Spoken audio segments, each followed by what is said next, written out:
There are times, like for instance, my first book, when I took it to a local publisher and they rejected it. Mm-hmm. And I was so discouraged and disappointed. It's like, I look back, I'm so grateful. Thank goodness. If they had said yes, it would have changed everything. It's like, and I can just see God up there going, no, I have big things in store. Mm-hmm. I have a global bestseller for you, not a local cultural flash in the pan. Right. And which is exactly what it would have been.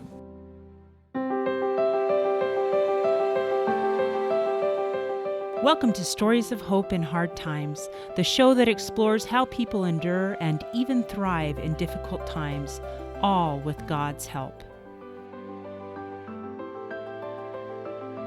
I'm your host, Tamara K. Anderson. Join me on a journey to find inspiring stories of hope and wisdom learned in life's hardest moments.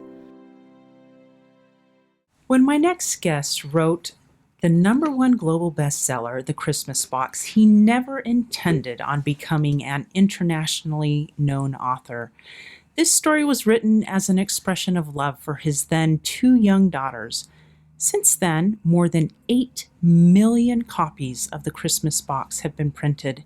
He has won the American Mother's Book Award, 2 first-place storytelling awards, the Romantic Times Best Women's Novel of the Year Award, the German Lesser Priest Gold Award for Romance. He is a 5-time recipient of the Religion Communicators Council Wilbur Award and more than a dozen other awards for his young adult series, Michael Vey.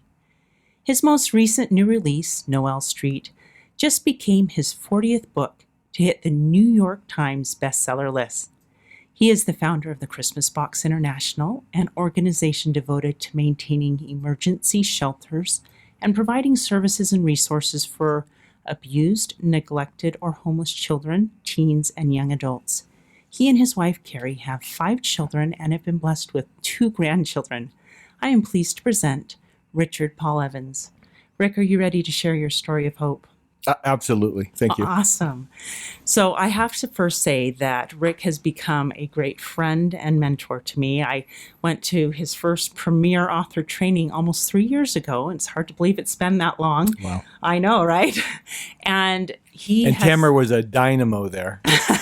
We had a lot of fun, and I learned so much. I felt like I was drinking out of a fire hose just with the amount of knowledge he imparted on not only writing, but on marketing books. It's just been an amazing resource for me. So I'm pleased to finally get him on the show today. So I hear, first of all, that you are excellent at making crepes. Diane told me. I am. I am the crepe king. Where did the passion for crepes come from? I was in Seattle and staying at a friend's house, and they made crepes, and I thought, these are really good.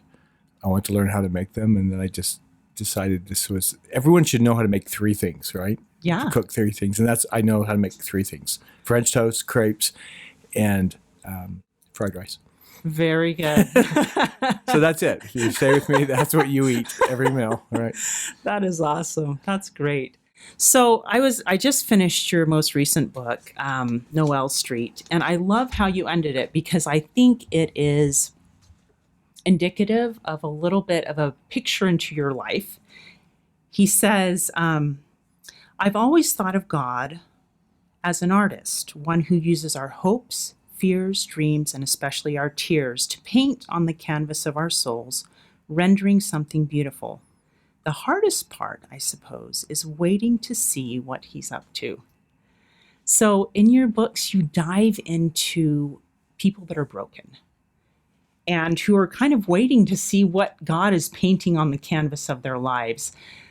Can we go back in your life and talk about some of the times when maybe you felt broken that has enabled you to write so almost first person about some of these characters that you bring to life on page? Oh, absolutely. In fact, I'm working on a book I'm really excited about. It's almost a project. I've taken just my writings over the last 25 years. Uh-huh. And I've been testing it on the road, sharing these. It kind of along the vein of everything I need to know I learned in kindergarten. Oh. And so it just hit me, I should write a book like this. And because some of my blogs have been read by tens of millions of people, I thought I should compile them all And so I came up with a name for my blog, and the people in Boise I first shared it with, my readers, hated it. Really? Oh, no. And well, they kind of said, yeah. I gave another name. Yeah. And then this woman walked up and she handed me a slip of paper. She goes, "This is what you should name it." And then 2 other people did the same thing. And she goes, "Rick, that's really," my assistant Diane said, "that's really weird because look at this letter." She handed me a letter she had been carrying from a high school kid back east. And it actually started with these words. I go, "That's not a sign." Holy okay, smokes. so what is so it? this is the title, Ricky Evans the Great. There you go. What do you think? Well, so what happens? People hear it's like, "Oh, that's funny, amusing." They tell the story and they're sobbing, like wiping their eyes and puffy eyes. I was in Fort Wayne, Indiana. It was almost silly. I almost laughed because some of the women were crying so hard. So, do you want to hear the story? Yes, and this is please. indicative of what you talked about. 1970 was a really bad year for my family. We lived in, at the time, just outside of Pasadena, California, in Arcadia. My father lost his job and was blackballed in the community where he worked in Beverly Hills. And with 8 kids, we quickly went from bad to worse. It was desperate. We lost everything. My dad found a job teaching in Pocatello, Idaho. Oh. And so half of us, the 4 kids stayed in California, and he took the older ones, and they moved to Pocatello, and he taught school and living in an apartment up there. And we were trying to get the family back together. And eventually the family offered the home my grandmother had lived in when she died in Utah. And it was an inner city home or inner city area. My mom said how great it was, right? Because it was like in the country when she was little, which was 30 years earlier. Right. Well, now it's next to bars and pawn shops. Oh, gosh. And so it was a bad place. And so we all moved there, and the house had been empty, and it was a really old home. It was like 70 years old then, and it was empty, and it was, except for rats, it was filled with rats. Oh, gosh. And so the people ask my Michael Vey book why they feed people to rats. It's like, because that was my life as that age when I was a kid. I'd sit there at night and hear the rats running around. And that movie Willard was big. So my older brothers, of course, told me the rats would eat me if I got out of bed. Oh, gosh. And so anyway, it was a perfect storm. I mean, here we have no money. My dad, who was in hospital management, is now doing construction work. And my mother began exhibiting the first severe signs of something that would last a long time of mental illness. She became highly suicidal. She was incredibly depressed. She would stay in her room for days at a time. And my dad was gone all day. So we basically had no parents, and I was 8 turning 9. It was also the same year my Tourette syndrome manifested. So here we move into this inner city neighborhood, no money and no parents. The first Saturday, my mom took the 3 youngest of us, took us to State Street and dropped us off at a dollar theater. And I remember as we walked out, we were surrounded by a gang of kids, and they had brought all these kids who wanted to see us get beaten up. And I mean, it's like, wow, welcome to Utah. And I'll never forget this. They sat there and taunted us, and I'm 8 years old, and finally it's like, okay, I'll fight you, and this kid's like a foot taller than me. And my older brother, who's about my size, he finally couldn't take it. His little brother defending them, and he walked over and pushed me aside. My brother actually beat the kid up. Wow. And it was almost the fury of everything. And he just beat the kid to the ground. I just remember him kicking him in the face on the ground, the guy screaming for mercy, this big kid, right? Wow. Of course, everyone's laughing because everyone loves to see a bully get their due. And so then the crowd disperses. My mom pulls up in the station wagon, and we just get in. We don't tell her a word. We just get in and go home. That was our life at the time.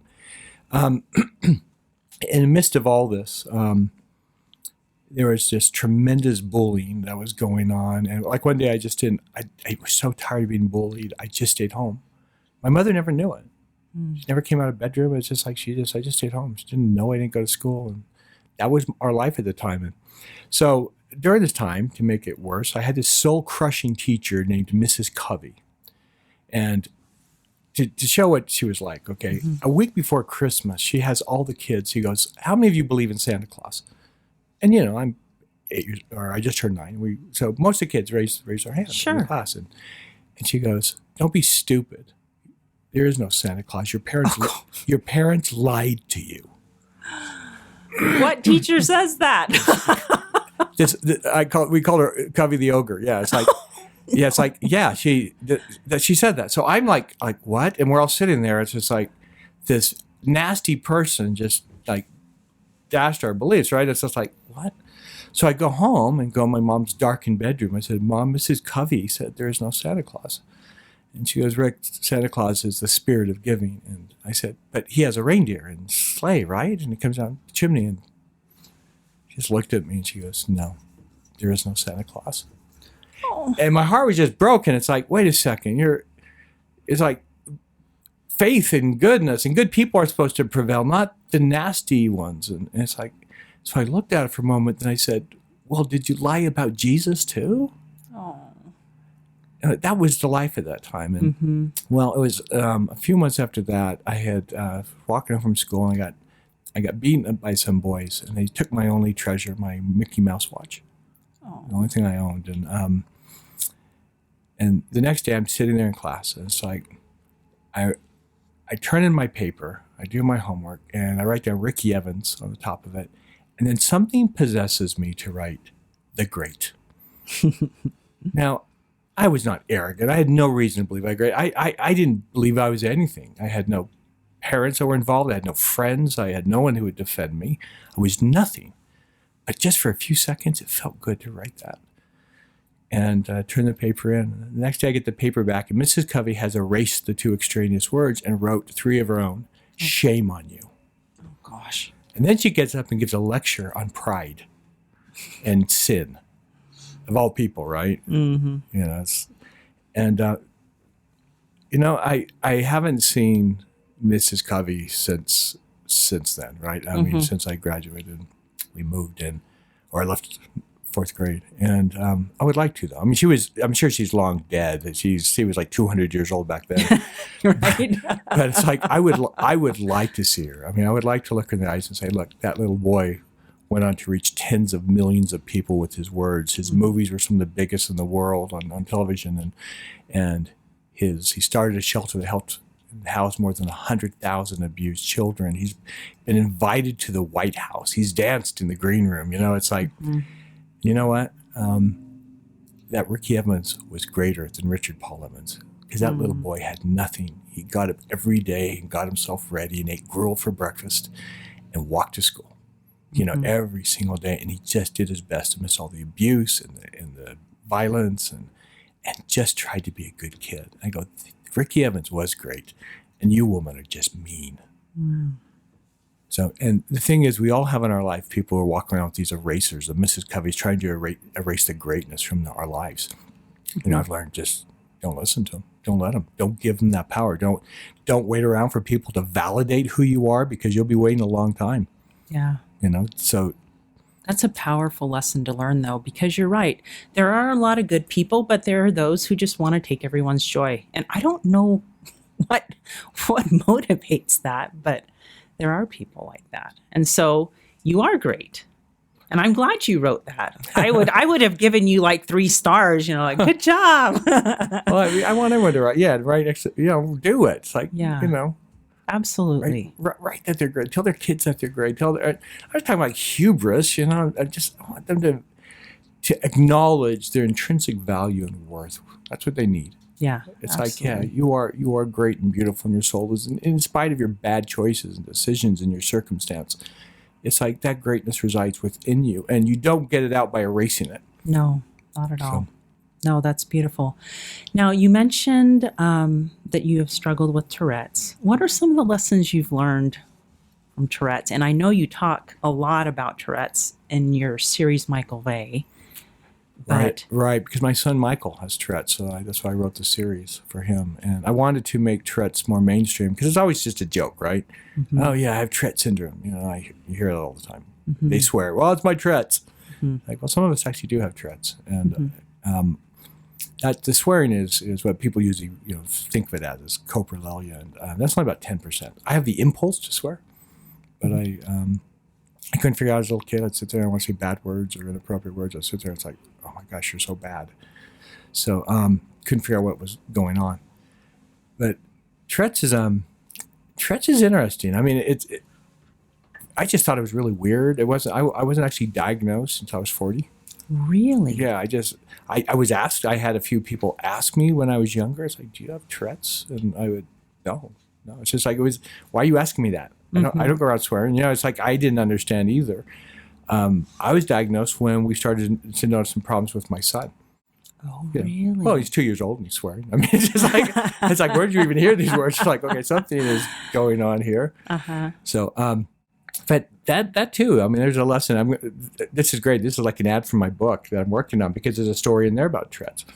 I was speaking at a church, and I was talking about grace and God's love for us, and I get this anonymous letter from someone after, and she writes in this. She goes, "You have no place in the house of God." Oh gosh. Yeah, you have no place speaking. You're obviously a sinful man. I can see through it because I saw you were ticking. You were blinking and twitching and stuff. It's like, I go, yeah. I am a sinner, like you. I mean, like we're all broken. I said, but you know what? It's like that's not why it's twitching. It's twitching because I have Tourette syndrome. And so I wrote this blog that was called "To the Woman at Church Who Wrote Me an Anonymous Letter." I posted it one night on Facebook, and next morning I got up and there were 80,000 shares. It's like, oh my gosh! Word. It's like, wow, this went because it was like people wanted to help find that woman. I said, I don't know where she is because she's anonymous, but maybe she'll see it here. So it just went viral. But in it, I said, the sad thing is. So when I was little, I would have believed you that I was evil because, I mean, I remember during this bad time, and I'm ticking, and during the time with Mrs. Covey, right? I remember this church leader came to church, and someone told me he was really important. I thought, well, maybe if I shake his hand, my Tourette's. If I have faith, my Tourette's will go away. Obviously, I'm a really deep thinker for a 9-year-old. Absolutely. I actually was. I look at some of the things I was thinking about, and. But so I went up, I stood in line and I shook his hand, but my Tourette's didn't go away. So I thought, well, there's something, I don't have faith, I'm obviously not that good of a person. And, I really struggled. And the thing is, this woman, what she said is to me, is a joke now. It's like, in your small little world, it's like, I have had an amazing life. I've met kings and prime ministers and presidents. And, I've spent time with 3 presidents at length at their homes. I mean, it's just like, and she can't touch me now, and but I still tick, and sometimes my wife will reach over and touch my cheek and just ask if I'm okay. It's really sweet, and my kids don't even see it; they just see a dad who loves them. Right. But there are little boys and girls who listen to people like that, who hear that, who are reminded of their disability, and some of these kids take their lives, and. It's that part makes me mad. This woman, yeah. It's like, I hope that my letter would open her eyes or at least her heart.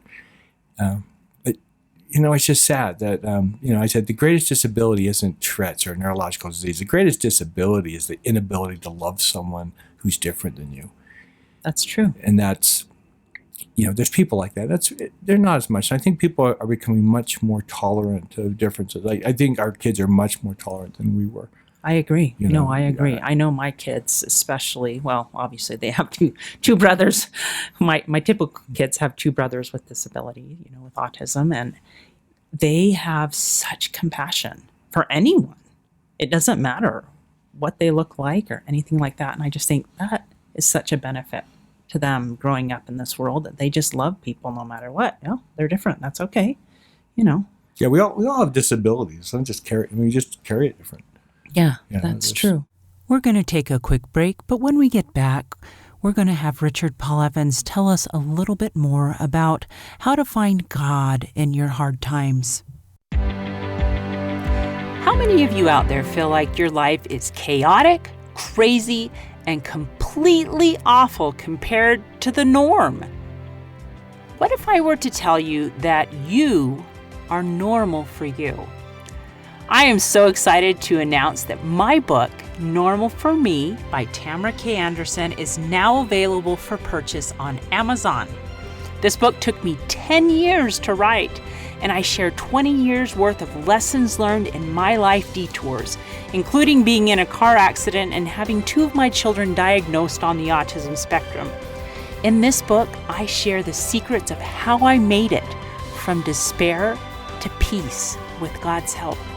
I also include a bonus diagnosis survival guide at the very end of my Normal for Me book. The diagnosis survival guide includes 12 tips to survive and thrive in tough times. Wouldn't you like to know what those are? So what are you waiting for? Grab your copy of Normal for Me today on Amazon.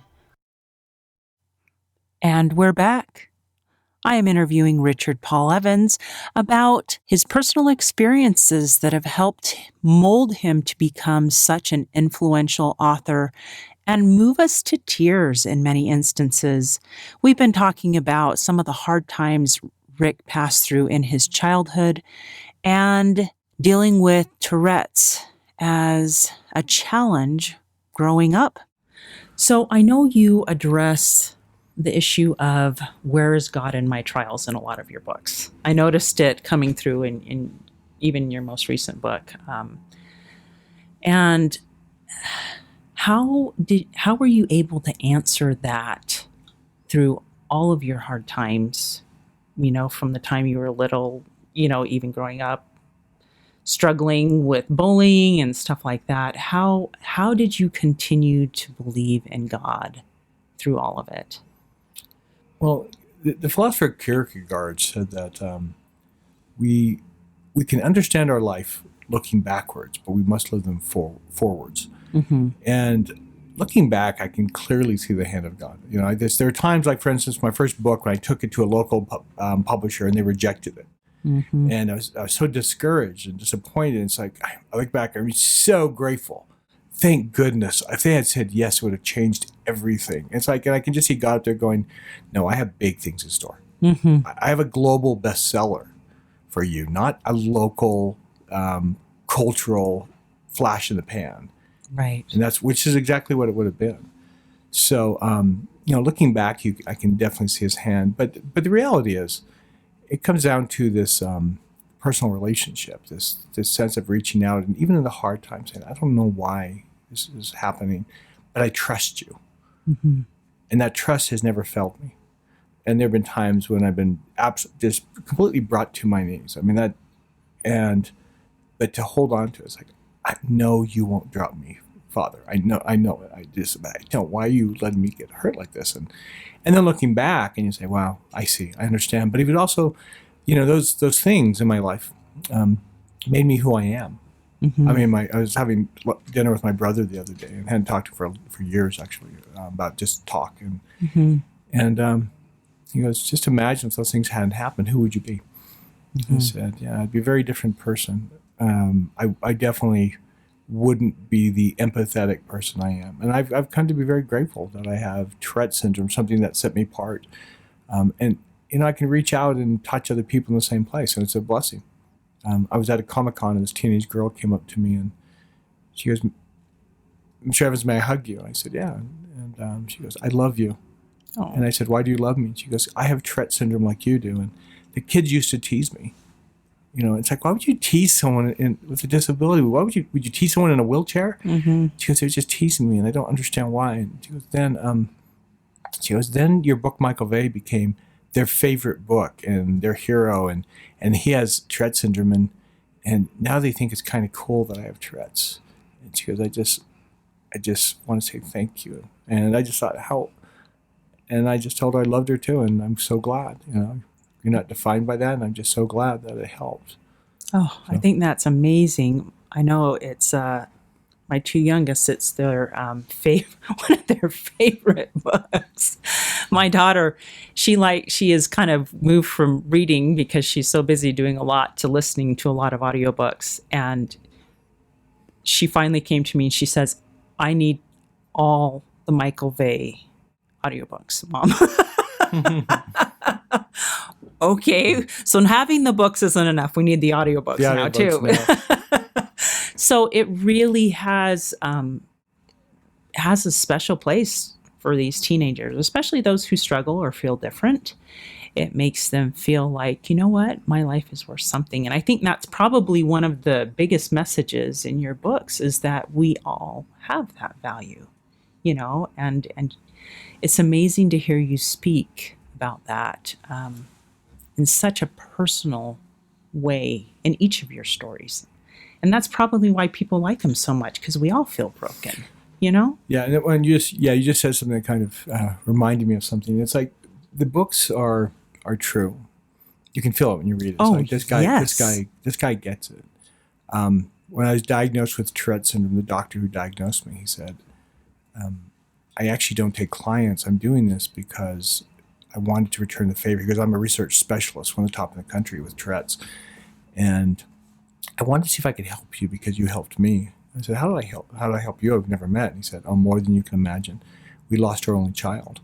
Oh. And my wife was really taking it hard, to the point I thought she might even take her life. And I couldn't help her, and my psychologist friends couldn't help her. And then she read one of your books, and it's like it gave her hope. She changed. I mean, reading that one book changed her whole orientation towards what had happened. And I saw her smile again for the first time in years. And he said it was powerful. He said the thing is, she could trust you. She could, when she read it, she knew this is a person who had suffered and had. She goes, in that her place of darkness, she recognized someone else who was walking through the dark and could take her hand.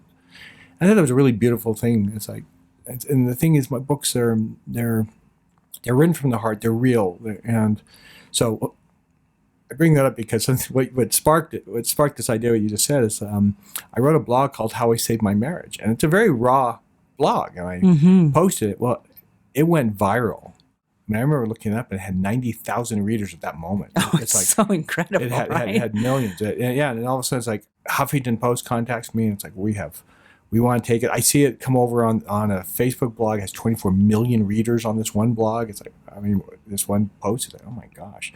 People, I'm hearing everywhere I'd go, people would stop me. People didn't know who I was before. It's like, you wrote the marriage blog.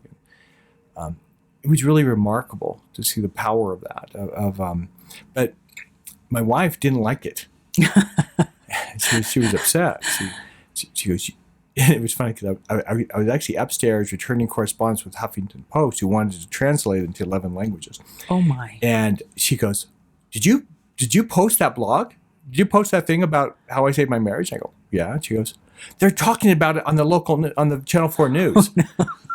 And it's like, "Yeah." She's like, "I didn't tell you could share this story." I go, "Yeah." well, honey, it's like, you've heard me give it in public to literally thousands of people. It's like, it never occurred to me. It's like, it's embarrassing. And she was really mad that I posted. She goes, "You need to take it down." I said, "Well, you can't take down a blog. It's out. Once it's out." It's like, yeah, it's past me. And that night we go to dinner, and she was still mad at me. We go to dinner, and there's a couple there, and and it had been out for about a week and a half, right, at this point. And this couple look at me, and they go, like, "You're Richard Paul Evans." And yeah, it's like, "Well, we're here because of you." I go, this restaurant, I've never written about it. She goes, "No, we're here together because we were going to get divorced. And we read your blog, and we decided we're going to save our marriage." And I said, "Tell her." I pointed to Carrie. And she goes, "I know." And afterwards, she's like, "I know. I've had 3 friends call me and tell me you saved their kid's marriage." It's like, oh my goodness. And, gracious. I was hearing from marriage counselors. One marriage counselor told me he gives it the first thing when someone walks in, he hands it to them. Wow. So, and she said something that was really interesting to me. She goes, "You share too much." She goes, "No, this is what," she goes. I said, finally, she kept getting mad. We kept getting in fights about it, which is ironic, right? Yes. About a blog about how we stopped fighting. And finally, after like 3 weeks ago, "Carrie, I'm sorry that embarrasses you." But I go, "Is there anything I wrote that wasn't true?" She goes, "That's the problem, and it's all true." And she goes, "But you share too much." And I'm glad she said that, because I thought about it for a moment. I said, "I share too much." I go, "No, I don't. Someone needs to tell the truth in this world." And I said, "That's what I do.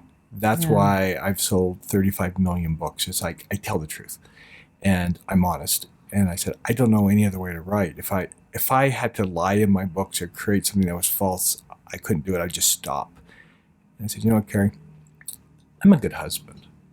I mean, I know I'm a good husband because I work hard to be a good husband. I take good care of you. You pretty much get whatever you want. It's like, if you want to watch that movie, watch that movie. If you want to go to dinner, it's just like, and anything, I take good care of you." I said, "But on this, you're asking me to choose between you and God, and what God gave me." I said, "In this case, you lose." I said, "God wants me to do this, and this is where I draw the line." I go, you don't win over God." And Carrie thought for a moment, and she goes, "Fair enough. Fair enough." And I thought it was really a powerful moment because it was a defining moment for me too. It's like, yeah, this is what I do. And this is why I came here, to share messages of hope with the world. And if you ask me not to do that, it's like, this is one place that it's like that as much as I love you, this is what I have to do and who I am. And that rejection of me is just not okay. Yeah, absolutely. So you talk a lot about hope, and you seem to write a Christmas book every year. I do. There was one quote in here that I loved, and I have to read it because you said, Christmas is about hope. The wise men traveled far to find a mother with her child in a simple manger. The same is true for me. I may not be wise, but I was searching, and God in his infinite goodness sent me a star. That's really good. I wrote that. Really, you really wrote that. It's on page. Sometimes people will quote this stuff. Like the first one you read, I go, "Did I?" Really? Someone posted one of my quotes. I go, "That's really good. I wish I had said." And I realized I had. Like, wow. So yeah, that's really good. I thought, oh my goodness. So because here we are, we're coming up to the Christmas season, and people don't always feel hope at the Christmas season, and yet you say Christmas is about hope. Tell me a little bit about how you find hope during the Christmas season and how you're able to share it in your books. Well, Christmas to me was and is still magical. I like what Dickens said. He said in A Christmas Carol, that's one time of the year when we view ourselves as we truly are, fellow passengers to the grave. And we can stop and actually show kindness to the world, show kindness to people we don't know, to strangers. And that's a powerful thing. And as a kid, there was always something really magical. And that's why Mrs. Covey was so, what she did was so hard, because there's beauty to the magic of this one time of the year when, we struggled financially, but still magical things happen that one day. And, I think that part of it still resonates in me, and I just love it. When I'm down, I'll listen to Christmas music now and then. It's just the nice thing is get in the mood to write books. It may be June, but I'll put on some Christmas music. In the case of Noel Street, it was interesting because I'm listening to 1975 music, which was really great. There was classics back then. Aside of Captain and Tennille, Love Will Keep Us Together. I mean, it's like there was Bad Company, and there was some great Queen, and there's some great music going on then. Christmas is still magical. And so I continue to write Christmas to every book. Like Noel Street. Someone said, well, how is this a Christmas book? It's really about, 1975 and Vietnam and a love story. And it's like, no, it's just a little bit a backdrop. That's where it happened. And some magic happens during that time. But, it's more of it's almost like setting, it's like Debbie Maycomber setting all of her books in a city in Puget Sound, right? Mm-hmm. Well, my city is Christmas, right? It's setting in that place. So the town, the locale becomes a character in the book in a way. Yeah, no, but you can feel that hope that miracles do happen. And that's what you feel by the end of your books, is the hope that good triumphs over evil, in the case of Michael Way, that things that are broken can be repaired.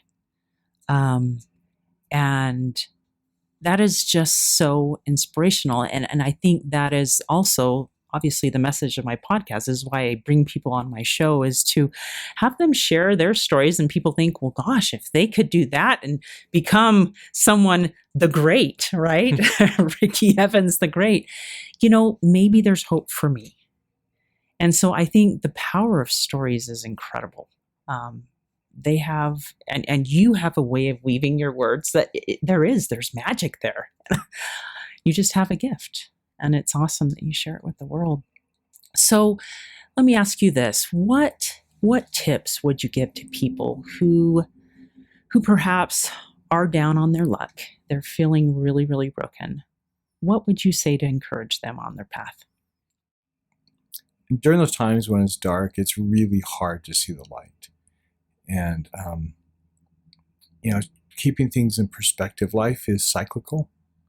I remember feeling, it's like, how come every time I start to get up, I get knocked down again? It's like just for years and years and years. And I remember thinking, why does God hate me? And trying to keep that perspective. I mean, right now it's easy to look back and say, well, look at this great success I've had, these great things. But even then, there were some really hard times. And being a parent is really an Achilles heel. During some of the times when people think, oh, your life is you got it made, it's like there are times I just wanted to die. There were times like, okay, we had a son who has a disability, and struggling with him was so hard sometimes. There were times it would bring me to my knees. And so, I mean, my hope comes in my faith in God, that there's something different. But I never really said, okay, but everything's going to be okay in this life, because life is hard. Buddha, the first law of Buddhism, right? The first pillar, that life is suffering. And it's like, that's the reality. And I love the line from Labyrinth. Anyone who tells you life isn't suffering is trying to sell you something. And people get a sense of, oh, life's supposed to be easy. It's like, who told you that? Life isn't easy. Look at nature. Oh, my goodness. Oh, yeah. It's like it is dog eat dog, and nature red and claw and tooth. It's like life is hard. The fact that I'm a little bit more surprised, as I wrote in one of my books, not in people's evil, but that people are good at all. That to me is the biggest sign of hope, that there's something there. And these moments, these really tough moments, the really dark nights is where we see the stars. I look back at the times I'm most proud of, and it's like Ricky Evans the Great. It's like those times when I just tried to do the right thing. And I've had those times come out through different times of life. I remember just sitting there and just having something horrible happen with one of my kids, and just saying, I will love. I choose to be love in all this hate and all this anger and tragedy. I choose to be love. And just feeling to realize that I can make that choice. And Viktor Frankl in Man's Search for Meaning, what he went through is like so far more than any of us will ever experience. But what he said about it's like, even in those darkest times, we can choose to be worthy of our sufferings. And it took me a while to understand what that meant. And he said, that's the one thing they can't take away. And even to the point of death, they can't take that away. And so I think that's why so often I write in there, to me, the most poignant part of all Scripture is Jesus Christ nailed to a cross and looking up and saying, why have you deserted me? And C.S. Lewis said something that was really powerful. He said in those greatest moments, he said, why, when the man, he goes, nowhere, and he's talking the screw tape letters, the demons are talking to each other, and he said, nowhere is our cause of evil more threatened when a man nailed to a cross looks up into a universe devoid of God and say, why have you deserted me? And still he marches on. And still he holds fast to truth. He goes, that shakes the very core of all evil. And there are a few of those moments in life when it's like, I have nothing here, but I will not fail. And that to me is the bottom line of all nobility and of all greatness. And the time that I look at that are greatest are not when I get some award or another bestseller or whatever I achieve. My greatest moments in my life were very private victories. We were very alone. And there are times when on my knees, and I will not stop. I will not fall. I want to stop. When we did our charity, there was a time when our board voted to close down the Christmas box house. We don't have the money, everything's going. And I said, I wanted to close it down. And my dad got up and gave an impassioned speech and said, look, it's bankrupting my son. It's like, he didn't come in for this. We're not getting support from the community. And I said, just a moment. And I left and I walked into a mechanical closet and knelt down next to a water heater and said, can I quit? Please, may I quit? And very distinct impression came to me and said, if you fail, no one will succeed. Wow. And I thought, damn. Right. So I'm over here getting all teary because I've asked that question a couple of times. Can I stop this? And God says no. Like, dang it.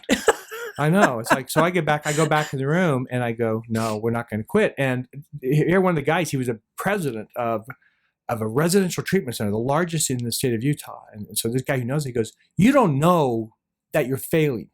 You can't see that the ship's going down. It's like, I know exactly what's going on. And I said, but I'm not released from this. And the ship's going down, and I guess I have to go down with it. And anyone here, I'll accept all your resignations if you want to leave. But otherwise, let's get on with business. And everyone stayed there. And it's like, I look back now, we just had a board meeting last week. It's like, we have helped more than 100,000 children. Things are good financially. We're the best place we've ever been. The strength of it, the community relations, like, oh my, I sat there, I thought, wow, what a different world from being on the verge of collapse. And, I'm so grateful that God didn't let me quit as much as I wanted to. It's like, this hurts. It's like that perfect coach. It's like, this is hurting. This hurts more than I can say. And it hurts all the time in the morning, at night. It's like, Yes. and it's like, give me a little hope here. Give me something to see, and just enough to keep going. But those are the great moments. Yes, Those we look back and like, those are the moments that I was great. Yes. When not the times that the public will see, that the public will try to honor you or give you awards. It's like, no, they're great times. They're very personal victories that maybe no one sees but you and God. Yeah. So the biggest advice then is get on your knees. Yeah. Yes. I mean, that is because we are not deserted. No. We are not alone, even when it feels like it.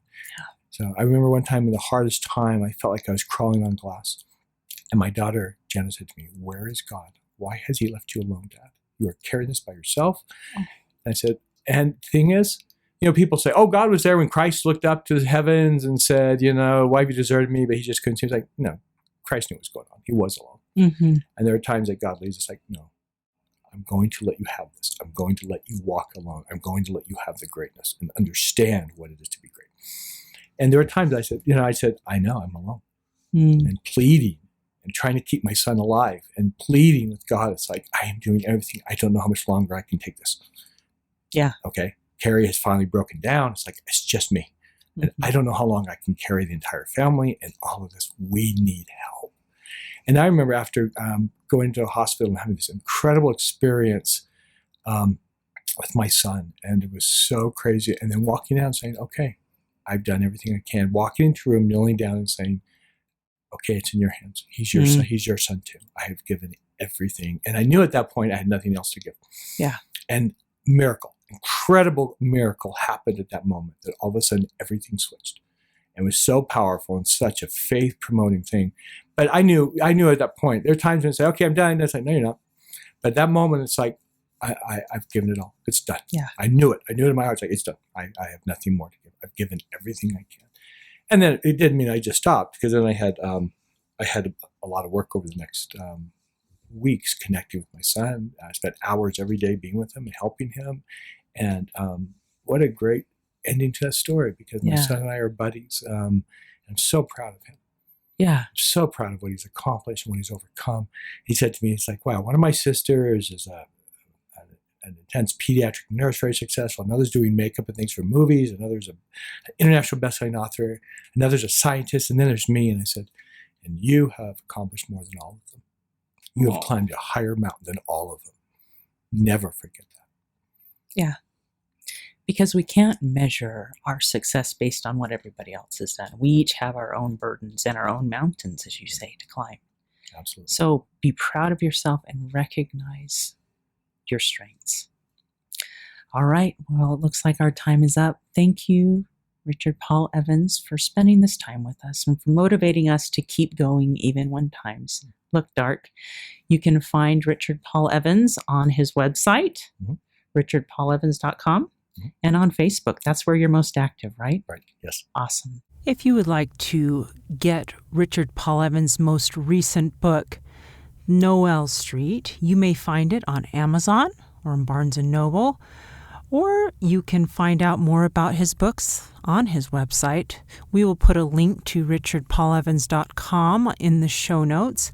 And thank you, Rick, for coming on and sharing your personal stories that have touched our hearts and helped us realize that we're not alone in feeling broken, and that by turning to God in our times of need, we can have the strength to keep going even when we feel alone, and someday see the masterpiece that he probably had in mind all along. Thank you. Thank you so much, Taylor. Hey, thanks so much for listening to today's show. I know that there are many of you out there that are going through a hard time, and I hope you found things that have been useful today as you listen to the podcast. If you would like to access the show notes from today's podcast, visit my website. It is storiesofhopepodcast.com. That is where you'll find favorite quotes from today's episode and shareable memes. And those are fun because you can share them with your friends on social media. You will also find the links mentioned throughout today's episode so you don't have to remember what those were. And also all the tips that were shared. Sometimes tips are shared so much throughout an episode you forget. What were those great things? So go to the show notes, storiesofhopepodcast.com, to look up these fantastic resources. You know, if someone kept coming to mind during today's episode, perhaps that means that you should share this with them. Maybe there was a story shared or a tip that they really, really need to hear. So go ahead and share this episode with them. May God bless you, especially if you are struggling, with hope to carry on and with the strength to keep going when things get tough. Remember to walk with Christ, and He will help bear that burden. Above all else, remember, God loves you.